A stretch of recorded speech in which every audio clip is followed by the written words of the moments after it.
तो John Cena वैसे तो डब्ल्यूडब्ल्यूई की हिस्ट्री के arguably one of the best wrestlers of all time है, लेकिन रियल में उनका प्राइम है क्या, तो वही आज हम देखेंगे worst to best version of John Cena. तो पहला है जॉन सीना का डेब्यू। जब रूथलेस एग्रेशन एरा की शुरुआत में विंस मैकमैन ने सारे रोस्टर को खड़ा करके बोला कि तुम अपना रूथलेस एग्रेशन दिखाओ थोड़ा, तो उसी महीने जून में कर्ट एंगल ने एक ओपन चैलेंज दिया स्मैकडाउन के एक एपिसोड में, और उसका जवाब जॉन सीना ने दिया। तो जॉन सीना रिंग में आए और कर्ट एंगल ने उनसे पूछा कि तुम में ऐसा क्या है जो तुम मेरे ओपन चैलेंज को आंसर करने आए हो। तो उन्होंने कहा रूथलेस एग्रेशन, और उन्हें खींच के तमाचा मारा उनकी। वो वैसे तो ये मैच नहीं जीत पाया, लेकिन उसकी जो परफॉर्मेंस थी इस मैच में, उसको देख के पूरे रेसलर्स ने और यहाँ तक कि अंडरटेकर ने भी उन्हें शाबाशी दी हाथ मिला के। इसके बाद लोगों को इनका ये कैरेक्टर थोड़ा पसंद आया, इसलिए इनको और पुश भी मिलने लगा। ये वेंजेंस में क्रिस जेरिको से जीतते भी हैं एक मैच, लेकिन वही था, लोग इनसे जल्दी बोर हो जाते हैं क्योंकि इसमें कुछ खास नहीं था इनके इस कैरेक्टर में। तो तभी उनको वेलोसिटी में शिफ्ट कर दिया जाता है। वो कुछ वहाँ जॉन सीना बहुत ही कम अपीयर होते हैं, और जब अपीयर होते हैं अपने टैग टीम पार्टनर बिली किडमैन के साथ, और कुछ टाइम बाद ही वो अपनी करियर का पहला हील टर्न ले लेते हैं बिली किडमैन पे ही अटैक करके। फिर वो राइवलरी भी थोड़ी टाइम तक ही चलती है, ज़्यादा नहीं चलती वो। उनका ये रन ज़्यादा दूर तक नहीं चलता, बस यहीं पे ख़त्म हो जाता है, जो उनका स्टार्टिंग डेब्यू वाला जॉन सीना कैरेक्टर था। इसमें कुछ ज़्यादा खास होता नहीं है, बस उनकी जो डेब्यू होता है वही बहुत आइकॉनिक रहता है, बाकी कुछ भी इसमें खास नहीं होता। तो फिर आते हैं पार्ट टाइमर सीना, यानी जो 2017 से लेकर अब तक का समय था। इसमें जॉन सीना ज़्यादातर एक्टिंग पे ही फोकस कर रहे थे। तो 2017 में जब एक्टिंग का करियर उनका शुरू हुआ, तो उसके बाद वो बहुत कम अपीयर होने लग गए डब्ल्यूडब्ल्यूई में, और उसी अपीयरेंस में उनकी एक छोटी सी फ्यूड होती है रूसेफ के साथ, जो कि लीडअप होती है एक फ्लैग मैच में। उसके बाद छोटी सी फ्यूड वो करते हैं बैरन कॉर्बिन के साथ। उसके बाद वही लीडअप होती है उनकी रोड टू रेसलमेनिया, जिसमें रेसलमेनिया में सबसे छोटा मैच उनकी हिस्ट्री का अंडरटेकर के साथ होता है, जिसमें अंडरटेकर उनको स्क्वाश कर देते हैं बिल्कुल, क्योंकि मैच बिल्कुल 2 मिनट का होता है। उसके बाद उनकी छोटी अपीयरेंस ऐसी लगी रहती है। एक बार वो डॉक्टर ऑफ थर्गोनॉमिक्स का कैरेक्टर भी बन के आते हैं वापस एलायस को कन्फ्रंट करने के लिए एक एपिसोड में रॉ के। इसके बाद वो सीधा अपीयर होते हैं 2020 में, जब वो फील्ड से फ्यूड करते हैं, और ये फ्यूड उनकी लीडअप होती है उनके एक मैच में जो कि था फायरफ्लाई फन हाउस करके। वो एक सिनेमैटिक मैच होता है जो कि जॉन सीना हार जाते हैं। उसके बाद वो 15 महीने तक गायब रहते हैं, मतलब अपनी फिल्म की शूटिंग करते रहते हैं। फिर 15 महीने बाद मनी इन द बैंक में वो सबसे थंडरस पॉप के साथ वापस आते हैं। मतलब पूरी पब्लिक पागल ही हो जाती है उनकी एंट्रेंस पे, क्योंकि किसी को एक्सपेक्टेड नहीं था वो। और वो आते हैं रोमन रेंस को कन्फ्रंट करने के लिए, जो कि लीडअप होता है उनके समर स्लैम मैच की तरफ, और जो कि वो हार जाते हैं। इसके बाद 2022 में वो आते हैं जब उनके 20 साल पूरे हो गए थे, 20th एनिवर्सरी में उनकी, और उस टाइम से फिर उनकी फ्यूड सेट होती है ऑस्टिन थ्योरी के साथ, जो कि रेसलमेनिया में उनका मैच होता है, और ये मैच वो हार जाते हैं। और उस मैच के बाद सीधा वो एक और लंबा गैप लेते हैं, क्योंकि अब वो ज़्यादातर फोकस अपने एक्टिंग करियर पे कर रहे थे। तो इसी वजह से जब एक्टर्स की स्ट्राइक होती है और सारी एक्टिंग का पूरी फील्ड बंद हो जाती है, तब वो डब्ल्यूडब्ल्यूई में वापस आते हैं थोड़े लंबे समय के लिए, और इस टाइम पे उनकी फीड होती है ब्लड लाइन के साथ। और ये स्ट्राइक और जॉन सीना का रन ख़त्म होता है इसी साल क्राउन जूल के समय में, जब क्राउन जूल में जॉन सीना हार जाते हैं सोलो सोकोवा से, और वो वापस चले जाते हैं अपने एक्टिंग करियर पे फोकस करने। ये रन इनका कुछ ज़्यादा खास है नहीं, अब पता नहीं है कब अपीयर होंगे, लेकिन ये थोड़े थोड़े से में ही अपीयर हो रहे हैं। एक अच्छी चीज़ है कि यंगर टैलेंट को ये ओवर कर रहे हैं अपने, लेकिन इसमें कुछ ज़्यादा मतलब खास स्टोरी लाइन्स अभी तक आ नहीं पाई हैं, इसीलिए ये काफ़ी नीचे है लिस्ट में। और अगला है उनका यूएस चैम्पियन रन, जो कि फर्स्ट यूएस चैम्पियन रन था उनका 2004 का, जब रेसलमेनिया 20 में वो बिग शो को हरा देते हैं यूएस टाइटल के लिए। तो उनका रन चालू होता है, जो कि ज़्यादा नहीं चलता इनिशियली। वो ये टाइटल लूज़ कर देते हैं, असल में उनको मरीन मूवी की शूटिंग के लिए जाना था। फिर वो अपना रिटर्न मारते हैं, जिसमें कि फैंस उनको काफ़ी अच्छा और तगड़ा रिस्पॉन्स देते हैं, और वो अपनी बेल्ट को वापस जीत लेते हैं 2005 में। उसके बाद वो रॉयल रंबल में भी टॉप 2 तक पहुँचते हैं, जिसमें कि बटिस्टा एक और प्लेयर रहते हैं, और वो दोनों इनिशियली तो साथ में बाहर गिरते हैं, लेकिन बाद में वो डिसीज़न होता है कि बटिस्टा जीत जाते हैं। उसके बाद उनकी रोड टू रेसलमेनिया स्टार्ट होती है, और उसमें उनका जो टारगेट रहता है वो डब्ल्यूडब्ल्यूई चैम्पियनशिप होता है, जो कि JBL के पास थी इस टाइम। और उसी रोड टू रेसलमेनिया के ही दौरान वो अपनी बेल्ट भी हार जाते हैं। ये रन इनिशियली जो उनको यूएस टाइटल दी गई थी वो ये देखने के लिए दी गई थी कि एज ए चैम्पियन लोग कैसा रिस्पॉन्स करते हैं और वो क्या एज ए चैम्पियन अपने प्रोमोज और क्या अपने इन रिंग वर्क से साबित कर पाएंगे कि वो चैम्पियन बनने के लायक हैं, ताकि उनको बड़ी टाइटल के लिए भी आगे पुश मिल सके। तो यूएस टाइटल रन इनके लिए बहुत ज़रूरी था और उन्होंने बहुत अच्छे से परफॉर्म किया इसके दौरान। तो इसके बाद है पीजी एरा सीना। तो 2008 में एक नेक इंजरी से वापस आने के बाद वो रॉयल रंबल में अपना रिटर्न मारते हैं और वही कि पब्लिक एकदम क्रेज़ी हो जाती है उनके रिटर्न को देखकर, और वो ये रॉयल रंबल जीत भी जाते हैं। फिर रेसलमेनिया में उनकी वो शानदार एंट्रेंस तो आपको याद ही होगी। उसी एंट्रेंस के बाद वो वर्ल्ड हेवीवेट चैम्पियन बनते हैं और ये रन जो उनका रहता है वर्ल्ड हेवीवेट चैम्पियन का काफ़ी अच्छा चलता है। वो इसको हारते हैं, फिर एक और बार जीतते हैं, तो 2 बार वर्ल्ड चैम्पियन बनते हैं इस दौरान में। इस रन के दौरान उनका काफ़ी अच्छी फ्यूड्स होती हैं अपने पुराने ही एनिमीज से, जैसे कि एज हो गया, ट्रिपल एच हो गया, बिग शो हो गया, इन सब से उनकी फ्यूड होती है। लेकिन काफ़ी अच्छे मैच होते हैं, ये देखने लायक होते हैं, मतलब ऐसा कुछ नहीं लगता कि वापस घसीट रहे हैं उनको। और फिर इनकी सबसे आइकॉनिक फ्यूड जो सबको याद ही होगी, सबसे बड़ी फ्यूड्स में से एक है डब्ल्यूडब्ल्यूई की हिस्ट्री की, मतलब लिटरली बहुत लेंथी है, इसमें इतने सारे मैच है कि मैं क्या ही बताऊं। इनकी फ्यूड रैंडी ऑर्टन के साथ, इस फ्यूड में इनके इतने सारे मैच थे कि मैं सबको कैसे ही गिनाऊं। इसमें कभी रैंडी ऑर्टन चैम्पियन बनते हैं, कभी जॉन सीना, और सबसे फेमस जो मैच है आयरन मैन मैच जो इनका हुआ था, अमेजिंग थी ये फ्यूड। इसके बाद जॉन सीना की फ्यूड होती है जो कि एक ड्रीम फ्यूड थी, मतलब लोग बहुत टाइम से देखना चाहते थे क्योंकि दोनों ही रेसलर एक ही टाइम पे फेम पकड़ रहे थे और दोनों ही फेस भी थे। इस चक्कर में इनकी कभी फ्यूड नहीं हो पाई थी इससे पहले। बटिस्टा के साथ इनकी फ्यूड होती है और ये बहुत ही अमेजिंग फ्यूड होती है। इसमें 3 मैचेस होते हैं और तीनों ही जॉन सीना जीत जाते हैं। उनका आखिरी यानी तीसरा मैच रेसलमेनिया में होता है जो कि जॉन सीना जीत जाते हैं। इस टाइम पे जॉन सीना पीजी एरा के फेस बन गए थे डब्ल्यूडब्ल्यूई के लिए और ये काफ़ी सोशल वर्क में भी जुड़ गए थे आउटसाइड ऑफ डब्ल्यूडब्ल्यूई, मतलब डब्ल्यूडब्ल्यूई की ही तरफ से था वो, लेकिन काफ़ी कैंसर के जो प्रोग्राम्स हुए थे और फैन से मिलना, कैंसर पेशेंट से मिलना, तो ये बहुत ही अच्छा टाइम था जॉन सीना का आउटसाइड ऑफ डब्ल्यूडब्ल्यूई भी। उसके बाद एक रॉ में जॉन सीना के मैच के दौरान एनएक्सटी के सारे सुपरस्टार्स रिंग की तरफ आते हैं और वहाँ तोड़फोड़ करते हैं, जॉन सीना को भी मारते हैं, यहाँ तक कि कमेंटेटर्स को भी। फिर उनकी फ्यूड चालू हो जाती है उन सुपरस्टार्स से जो कि अपनी टीम को नाम देते हैं नेक्सस का, और ये जॉन सीना को टाइटल भी हरवा देते हैं उसी के कुछ टाइम बाद ही इंटरफेरेंस करके। तो जॉन सीना इनके अगेंस्ट एक टीम बनाता है और समर स्लैम में उनका मैच होता है जो इनिशियली नेक्सस को जीतना था, पर बैक स्टेज पावर के चलते जॉन सीना इस मैच का डिसीजन चेंज करवा देते हैं। मतलब आप समझ सकते हैं इस टाइम पे डब्ल्यूडब्ल्यूई के लिए जॉन सीना कितने इंपॉर्टेंट हो गए थे और उनकी बैक स्टेज पावर भी कितनी बढ़ गई थी। पर ये एक बुरा डिसीजन साबित होता है और क्रिटिसिज्म भी फेस करते हैं जॉन सीना फैन से भी, तो इसलिए अगले हेल इन अ सेल में जॉन सीना वेड बैरेट से हार जाते हैं और वेड बैरेट की टीम में ही उनको शामिल होना पड़ता है। फिर वेड बैरेट का रैंडी ऑर्टन से डब्ल्यूडब्ल्यूई टाइटल के लिए एक मैच होता है जिसमें स्पेशल गेस्ट रेफरी होते हैं जॉन सीना, और स्टेपुलेशन ये भी थी अगर वेड बैरेट हारते हैं तो जॉन सीना को फायर कर दिया जाएगा डब्ल्यूडब्ल्यूई से। और फिर रैंडी ऑर्टन जीत जाते हैं वो मैच और ये सब बताया जाता है कि जॉन सीना डब्ल्यूडब्ल्यूई से फायर हो गए हैं। फिर वेड बैरेट जॉन सीना को फिर से हायर करने के लिए एक शर्त रखते हैं कि वो उनसे मैच करेंगे TLC में, जो कि जॉन सीना जीत जाते हैं बड़े ही आराम से। उसके बाद ये टीम भी टूटने लगती है और ख़त्म हो जाती है थोड़े टाइम बाद, ज़्यादा चलती नहीं है नेक्सस। तो इस रन के दौरान जॉन सीना को काफ़ी क्रिटिसिज्म भी फेस करना पड़ा यंगर टैलेंट को बैरी करने के लिए, यानी वो यंगर टैलेंट के अगेंस्ट में बहुत कम हारते थे और यंगर टैलेंट को पुश नहीं देते थे इतना। इस पे आपका क्या कहना है कमेंट सेक्शन में ज़रूर बताना। और अगला है जॉन सीना के last full time wrestler days, यानी कि 2016 से जो 2017 तक चला था उनका।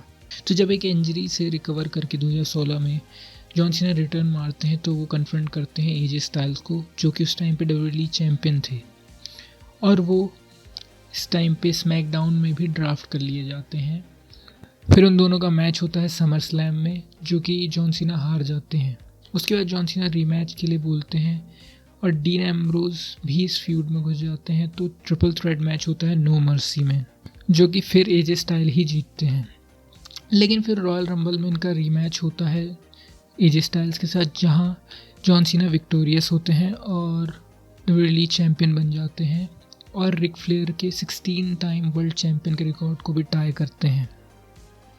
इसके बाद एलिमिनेशन चेम्बर में पार्ट लेते हैं जॉन सीना, जहां ये ब्रे वाइट से अपनी बेल्ट लूज़ करते हैं। फिर ये डब्ल्यूडब्ल्यूई चैम्पियनशिप की रेस से हट के द मिज से अपनी फ्यूड कंटिन्यू करते हैं, जो कि 2011 में हुई थी। लेकिन उस टाइम द रॉक के कारण ये उतनी अच्छी चल नहीं पाई थी, मगर इस बार ये बहुत अच्छे से चलती है, क्योंकि इसमें फ्यूड में बहुत अच्छे अच्छे प्रोमोज और एक दूसरे को टीज करते हैं ये दोनों। उसके बाद ये मैच लीडअप होता है रेसलमेनिया में, जहाँ पे निक्की बेला और जॉन सीना मरीज और द मिज को हरा देते हैं। उसके बाद जॉन सीना निक्की बेला को प्रपोज करते हैं रेसलमेनिया में ही सबके सामने। तो ये लास्ट रन जो था जॉन सीना का as a full time wrestler काफ़ी अच्छा था। इसमें काफ़ी अच्छे मैच हुए थे और काफ़ी अच्छी फ्यूड्स भी थी इनकी। कुछ खास ऐसा मतलब एकदम एक्स्ट्रॉर्डनरी तो नहीं था, लेकिन फिर भी डमिस के साथ जो प्रोमोज इनके हुए थे वो अभी भी एंटरटेनिंग है देखने में। तो काफ़ी अच्छी थी ये फ्यूड और ये रन। और अगला है डॉक्टर ऑफ थगोनॉमिक्स वाला कैरेक्टर इनका। तो जब 2002 में पब्लिक इनसे बोर हो गई थी, उनका कैरेक्टर और करियर दोनों ही ख़त्म ही होने की कगार पे था, तब स्मैकडाउन के एक हैलोवीन एपिसोड में जॉन सीना स्टेफनी को फ्री स्टाइल करते दिखाए जाते हैं। और उसके अगले हफ्ते से ही जॉन सीना रिंग में आने से पहले फ्री स्टाइल रैप करना शुरू कर देते हैं। और कुछ ही टाइम में वो अपने आप को निकनेम भी दे देते हैं डॉक्टर ऑफ थगोनॉमिक्स। अपना लुक भी चेंज कर देते हैं। अब कैप पहन के स्पोर्ट जर्सी और गले में एक ताले चाबी वाली लॉकेट पहन के आने लगते हैं। और उनका ये रैप करने का स्टाइल काफ़ी पॉपुलर होने लगता है फैंस में, क्योंकि उन्होंने कुछ नया देखा था। और जिस हिसाब से वो फ्री स्टाइल करते करते रैप में ही अपने ओपोनेंट का मजाक उड़ाते हैं एंट्रेंस में, वो बहुत ही ज़्यादा यूनिक और एंटरटेनिंग होता जा रहा था। इसीलिए जॉन सीना बहुत पॉपुलर होने लग गए थे इस टाइम पे। तो इसी पॉपुलैरिटी के चलते उनको टाइटल शॉट में भी डाल दिया जाता है, जो कि इस टाइम ब्रॉक लेसनर के पास थी डब्ल्यूडब्ल्यूई चैंपियनशिप। और इसी रन के दौरान वो अंडरटेकर, एडी गुरेरो और क्रिस बेनवा जैसे नामों से भी जीत जाते हैं। पर उनकी ये जो रेस रहती है डब्ल्यूडब्ल्यूई चैंपियनशिप के लिए, वो ख़त्म होती है जब कर्ट एंगल से वो हार जाते हैं। उसके बाद कर्ट एंगल और ब्रॉक लेसनर का एक मैच होता है, मतलब कर्ट की टीम वर्सेस ब्रॉक की टीम। तो उसमें ये कर्ट की टीम में एज अ पार्टिसिपेंट आते हैं और ये देख के क्राउड बहुत क्रेजी हो जाती है और उनको बहुत ही पॉजिटिव और बहुत ही ह्यूज रिस्पॉन्स मिलता है ऑडियंस की तरफ से। तो ये रन जॉन सीना के करियर का सबसे इम्पॉर्टेंट रन भी बोल सकते हो तुम, क्योंकि इसी के दौरान उनका करियर बचा था, वरना वो डब्ल्यूडब्ल्यूई में भी नहीं होते और वो शायद बहुत ही नीचे हम उनको जानते भी नहीं। तो डॉक्टर ऑफ थगोनॉमिक्स बनने के कारण ही उनका करियर सलामत है और वो जो बन पाए हैं वो बने हैं। उनके जो प्रोमोज इतने अच्छे होते हैं उनके फ्री स्टाइल रैप के ही कारण है इसी टाइम के दौरान। तो ये काफ़ी इम्पोर्टेंट और अच्छा रन था। पब्लिक में भी उनको बहुत पसंद किया था इस टाइम पे। तो अगला आ जाता है मोर mature version of PG John Cena, जो 2011 के बाद शुरू हुआ था। तो 2011 के रेसलमेनिया में जब द रॉक जॉन सीना को उनके टाइटल हरवा देते हैं, उसके बाद द रॉक जॉन सीना को पोक करने लगते हैं और उसका reply John Cena rap style में उनका मजाक उड़ाते हुए देते हैं। तब डब्ल्यूडब्ल्यूई की हिस्ट्री में पहली बार अगले साल की रेसलमेनिया का मैच इसी साल अनाउंस कर दिया जाता है, जो कि था the rock versus John Cena, जो कि इस टाइम पे बहुत ही बड़ा मैच था। पर उस मैच से पहले जॉन सीना की कई फ्यूड्स होती हैं, जैसे कि डैनियल ब्रायन से, और सबसे फेमस फ्यूड होती है सीएम पंक से समर ऑफ पंक के टाइम पे।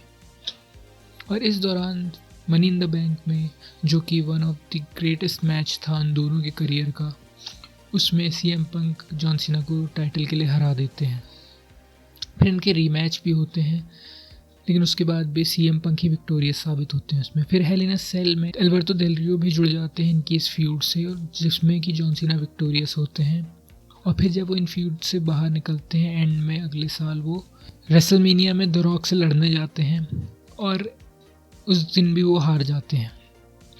इसके बाद वो जब अगले दिन रॉ में आते हैं तब रिटर्न करते हैं ब्रॉक लेसनर और इनसे इनकी फ्यूड बहुत ही ख़तरनाक होती है। पीजी एरा में भी काफ़ी ब्लड शेड होता है उस टाइम पे, और वो फ्यूड में एक्सट्रीम रूल्स में जब इनका मैच होता है तो वो विक्टोरियस रहते हैं जॉन सीना। फिर उनकी यहाँ से बहुत ही बुरी स्टोरी लाइन्स चालू होती हैं, केन के साथ, जैक राइडर के साथ, एजे ली के साथ तो ज़्यादा अच्छा चल नहीं रहता। उसके बाद वो मनी इन द बैंक जीत जाते हैं, पर उसे भी वो जब कैश इन करते हैं तो कैश इन में वो हार जाते हैं और ऐसे पहले रेसलर बनते हैं जो money in the bank cash in करने के बाद टाइटल नहीं जीत पाए। और फिर वो रॉयल रंबल जीतते हैं, जिसके बाद उनका मैच होता है द रॉक के साथ रेसलमेनिया में, और इसमें वो अपना टाइटल रीगेन कर लेते हैं। पर ये टाइटल रेन भी उनका ज़्यादा नहीं चलता, समर स्लैम तक ही चलता है, जिसमें वो डैनियल ब्रायन से हार जाते हैं।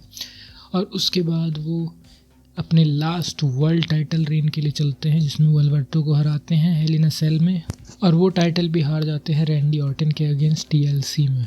उसके बाद उनकी फ्यूड चालू होती है ब्रे वायट के साथ, जो कि थोड़ी एंटरटेनिंग फ्यूड तो थी, उसमें काफ़ी सुपरनैचुरल चीज़ें भी होती हैं। और वो फ्यूड कैचअप होती है रेसलमेनिया 30 तक, जहाँ पे जॉन सीना विक्टोरियस रहते हैं इसमें। फिर वो छोटे मोटे मैचेस ही करते हैं मनी इन द बैंक तक, जहाँ पे वो अपनी टाइटल को रिगेन कर लेते हैं। ज़्यादा समय के लिए नहीं, क्योंकि उसके कुछ ही टाइम बाद ब्रॉक लेसनर से उनका एक मैच होता है, जिसमें ब्रॉक लेसनर उनको बिल्कुल 2-3 मिनट में ही हरा देते हैं। फिर यहाँ से उनकी फ्यूड जो है अथॉरिटी के साथ चालू होती है, वो उसमें भी कुछ खासा होता नहीं है, तो उनको फिर रूसेव के साथ फ्यूड में डाल दिया जाता है। ये थोड़ी सी अच्छी रहती है फ्यूड, जो कि काफ़ी लंबी भी चलती है रेसलमेनिया 31 तक, जिसमें जॉन सीना यूएस टाइटल को जीत लेते हैं रूसेव से। और फिर यहाँ से रियल रिस्पॉन्सिबल रेसलर जो उस टाइम डब्ल्यूडब्ल्यूई को चाहिए था, जो कि यंगर टैलेंट को आगे पुश कर सके, वो जॉन सीना बन जाते हैं। इस टाइम यूएस टाइटल को जितना इम्पोर्टेंट जॉन सीना ने बना दिया था, जितना मतलब उसको बड़ा फील कराया था इस टाइम पे, उतना मेरे ख्याल से और कभी नहीं कर पा रहे थे रेसलर, स्पेशली पीजी एरा में। तो उस टाइटल की काफ़ी वैल्यू गिर गई थी, जो कि जॉन सीना ने यहाँ से रिवाइव की थी। और इसी टाइम पे वो ओपन चैलेंज भी करते थे, जो कि मेन हाईलाइट था इस रन का, जिसमें कई यंगर टैलेंट ने अपना टैलेंट दिखाने का मौका पाया इसमें। और उनमें से ही कुछ नाम थे सैमी ज़ेन, केविन ओवेंस और सुजारो। इन सबको मौका मिला अपना टैलेंट अच्छे से दिखाने का जॉन सीना के अगेंस्ट में।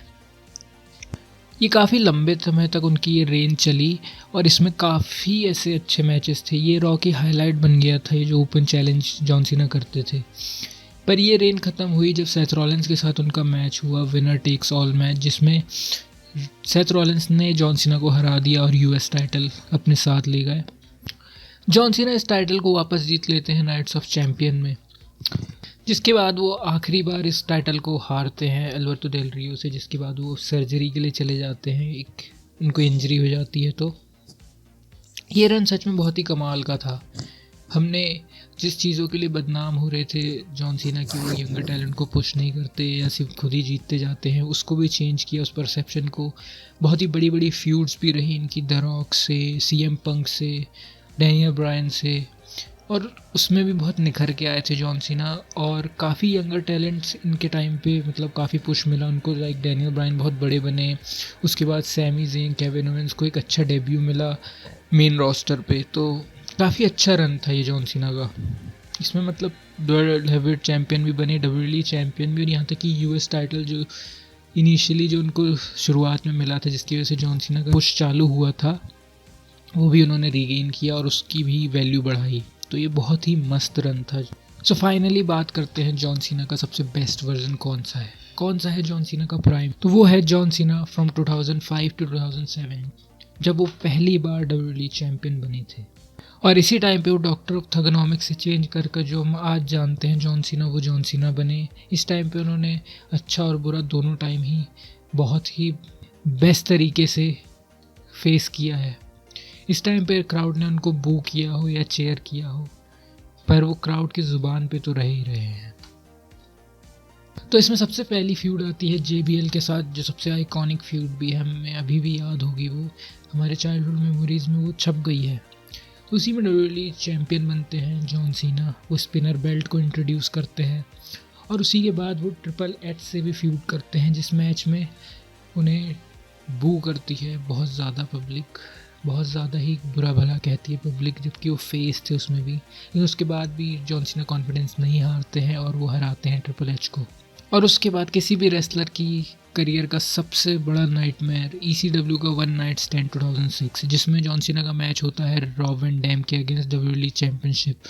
और इसमें तो पब्लिक ने जो बेइज्जती की थी जॉन सीना की, मतलब सच बता रहा हूँ, इस स्टेज पे कोई और रेसलर होता ना तो वो सच में परफॉर्म भी नहीं कर पाता, इतना मुश्किल था उसमें। उनकी टी शर्ट भी वापस फेंक दे रही थी पब्लिक, बहुत ज़्यादा, इतना बुरा भला कह रही थी कि कोई हिसाब नहीं। लेकिन उसके बाद भी क्या मस्त से परफॉर्म किया जॉन सीना ने। वो मैच हार गए एज के इंटरफेरेंस से, पर क्या परफॉर्मेंस थी उनकी इतने प्रेशर के बाद भी। उसके बाद उनकी फ्यूड चालू होती है एज से, और फिर उन दोनों का मैच होता है एज के होम टाउन टोरंटो में। और इसी कारण वहाँ की पब्लिक भी जॉन सीना के अगेंस्ट में ही चेयर करती है और जॉन सीना को खूब गालियाँ पड़ती हैं वहाँ पे भी। लेकिन इसी समय वो दिखाते हैं कि वो कितने प्रोफेशनल हैं और वो बहुत अच्छे से एक्ट करते हैं, और वो एज से जीत भी जाते हैं उस दिन। ये जो एज से राइवलरी थी, इसको तो अभी भी जाके देखो तो आपको बोर नहीं लगेगा। बहुत ही ज़्यादा रिवॉचेबल राइवलरी है, बहुत एंटरटेनिंग थी ये।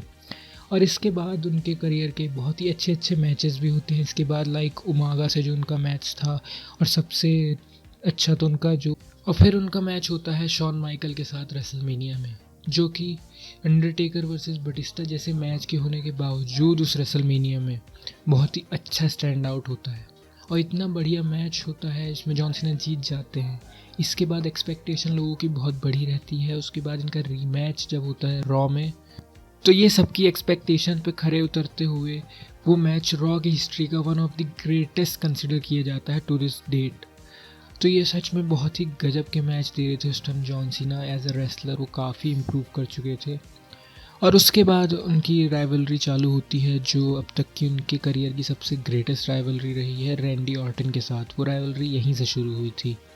तो उसी राइवलरी में थोड़ा ही आगे बढ़ते इनको चोट लग जाती है जॉन सीना को, तो उस इंजरी से रिकवर होने के लिए इनको थोड़ा गैप लेना पड़ता है, तो इसीलिए ये बेल्ट लूज़ करते हैं और यहीं पे इनका ये वाला रन ख़त्म हो जाता है। तो इस वाले रन को मैंने सबसे ऊपर और यही सबसे बेस्ट वर्जन क्यों कंसिडर किया है, क्योंकि यही था इनिशियल डेज जब जॉन सीना बने थे जिन्हें हम पसंद करते हैं। और इसी टाइम पे सबसे हार्डेस्ट टाइम भी था उनके करियर का, जब लोगों ने भी उन्हें पसंद नहीं किया, उसके बावजूद वो फेस बने WWE के। और सच में इस टाइम पे उनका इन रिंग वर्क, जो उनके मैचेस थे, उनके करियर के सबसे बेस्ट मैचेस वो इसी टाइम पे हुए थे। तो इसीलिए यही मैंने कंसिडर किया है the best version of John Cena. तो that's for the video guys. अब आपको कैसी लगी ये मेरे को कमेंट सेक्शन में बताना, अगर आप इस लिस्ट से सहमत हैं कि नहीं। और अगर आपको ये वीडियो अच्छी लगी तो इसको लाइक ज़रूर करना, मुझे बहुत अच्छा लगेगा अगर आप लाइक करेंगे इतनी देखने के बाद। और मेरे चैनल को सब्सक्राइब कर लें अगर ऐसी ही वीडियोस चाहिए हैं तो। Thank you.